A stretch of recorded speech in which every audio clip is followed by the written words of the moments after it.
इस वीडियो में मैं ज्योमेट्री के क्वेश्चन सॉल्व करने के कुछ ट्रिक्स शेयर करूंगा। लास्ट वीडियो में मैंने अरिथमेटिक, अलजेब्रा, नंबर सिस्टम पे ज़्यादा फोकस दिया था। ज्योमेट्री के ज़्यादा ट्रिक्स उसमें स्पेसिफिकली थे नहीं एंड काफ़ी लोगों ने पार्ट 2 के लिए रिक्वेस्ट किया था for that particular video. So here it is. And एक बात याद रखना, इस वीडियो में भी basic theory of geometry cover नहीं किया जाने वाला है, rather those theorems and certain tricks which you might have missed during your preparation. So anyone who has done basic level of preparation, basic theory कर लिया geometry का, उनके लिए ये वीडियो काफ़ी यूजफुल रहेगी। सो स्टार्ट करते हैं एक थ्योरम से, that is the British flag theorem. So British flag theorem कोई भी रेक्टेंगल हो, स्क्वायर हो, एंड अगर आप कुछ ऐसा फिगर देखोगे देन बेसिकली आप ब्रिटिश फ्लैग थ्योरम यूज कर सकते हो। And the British flag theorem states here AP square plus PC square is equal to BP square plus PD square. So British flag theorem का question आता है जब आपको sides ढूंढने होते हैं, कहीं पर साइड्स दे दिए जाते हैं एक दो side and you have to find the other sides of the rectangle और द स्क्वायर, तो वहां ब्रिटिश फ्लैग थ्योरम काम आता है। उसके बाद एक टिपिकल प्रॉब्लम होता है ज्योमेट्री में, दैट आपको पेरीमीटर ऑफ अ ट्राइंगल दे दिया जाता है, that this is the perimeter of a triangle and now you have to find out how many triangles are possible with the perimeter P। For example, find the number of triangles possible with perimeter 45 centimetre. So इसको solve करने के लिए एक particular trick होता है, अगर P का number odd है then the number of triangles possible is equal to P plus 3 whole square divided by 48 and if P is even then it will be P square divided by 48। So this kind of gives you the approximate number of triangles, but जो closest whole number रहेगा option में आप उसको mark कर सकते हो। For example यहाँ पर मैंने जो आपको प्रॉब्लम दिया था 45 सेंटीमीटर के साथ कितने ट्राइंगल्स पॉसिबल है, because P is odd we will use the first formula that is P plus 3 whole square divided by 48। So 45 plus 3 whole square divided by 48 triangles are possible in this particular case। but ये तो थे all types of triangle possible। अगर मैं पूछूं number of triangles all having different sides और number of scalene triangles possible then उसका formula different होता है। so the number of scalene triangles possible with perimeter P, if P is odd then the formula is P minus 3 whole square by 48, if P is even the formula is P minus 6 whole square by 48। so इन सब formula को आप note down करते जाना so that you do not have to come back to the video again। उसके बाद एक और मैं थ्योरम आपको कवर कर लेता हूं, दैट इज द, अगर मान लो एक क्वाड्रिलैटरल है which is circumscribing a circle, तो यहां पर the theorem states that sum of the opposite sides will be equal, which means अगर एक क्वाड्रिलैटरल है सर्कमस्क्राइबिंग अ पर्टिकुलर सर्कल तो AB plus CD will be equal to AD plus BC। उसके बाद एक टिपिकल क्वेश्चन आता है, the maximum parts in which n chords of a circle can divided, तो इसका फॉर्मूला होता है n into n plus 1 by 2 plus 1, यानी कि n नंबर ऑफ कॉर्ड्स एक पर्टिकुलर सर्कल को इतने पार्ट्स में मैक्सिमम डिवाइड कर सकते हैं। मान लो यहाँ पर आपको दो कॉर्ड्स दिए जाते हैं which is easy to visualise कि दो कॉर्ड्स आपको पता है एक सर्कल को मैक्सिमम 4 पार्ट्स में ही डिवाइड कर सकते हैं। सो अगर आप यहाँ पर n का वैल्यू 2 पुट करोगे, सो 2 इंटू 3 बाई 2 प्लस 1, तो यहाँ पर आपको वैल्यू मिल जाएगा दैट इज 4। तो you can divide a particular circle into 4 parts by using 2 chords of a circle.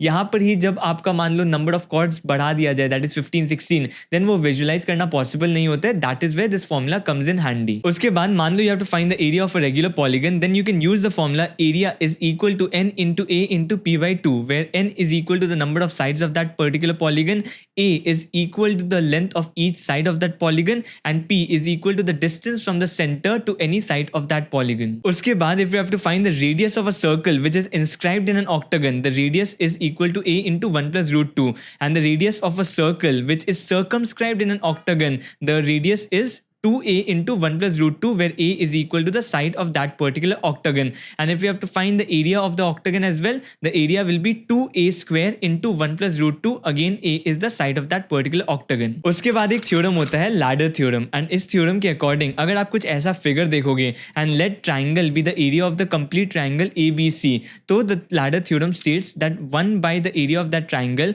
plus 1 by y is equal to 1 by x plus y plus 1 by y plus z, where x, y, z are the typical areas of those specific portions of this particular triangle। उसके बाद कुछ straight formulas आपको बताता हूँ। number of diagonals in a n-sided polygon कितना होता है, n into n minus 3 divided by 2, this is number of diagonals for an n-sided polygon।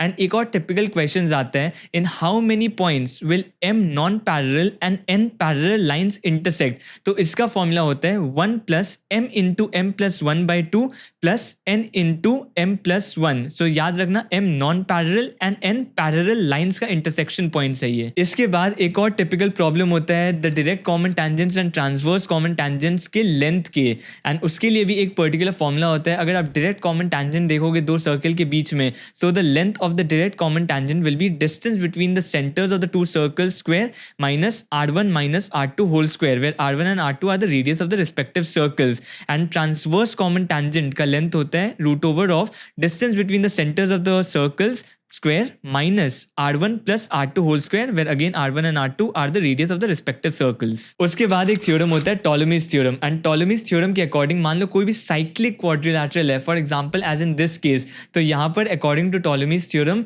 the equation will be AB into CD plus BC into AD is equal to AC into BD. And उसके बाद मैंने आपको ladder theorem बताया था, but एक cross ladder theorem भी होता है, विच इज बेसिकली मान लो दो पोल्स होते हैं, एंड ऐसा कुछ आप अगर फिगर बनाओगे, यानी कि एक पोल के टॉप से दूसरे पोल के बॉटम तक अगर वो कोई लाइन जाता है, then here what basically happens is 1/h1 plus 1/h2 is equal to 1/h, यानी कि जो बीच का पोर्शन रहेगा you can find the length of that side if the length of the other two poles are given. So basically ये कुछ ऐसा figure बनता है, आप यहाँ पर इमेजिन इसको कर सकते हो, and this is also a theorem that you can use to find the sides of a particular triangle या फिर the length of the respective poles as well. So उसके बाद ट्राइंगल के ऐसे 4 पॉइंट्स होते हैं जो बहुत लोग कंफ्यूज हो जाते हैं एग्जैक्टली होता क्या है, तो उसको आप एक जगह नोट डाउन अप करके रख लो, centroid, incentre, circumcentre and orthocentre. So ये 4 क्या होते हैं आप नोट डाउन कर लो। So centroid is basically the intersection of the medians of a triangle, the intersection points of the 3 medians of the triangle will be the centroid.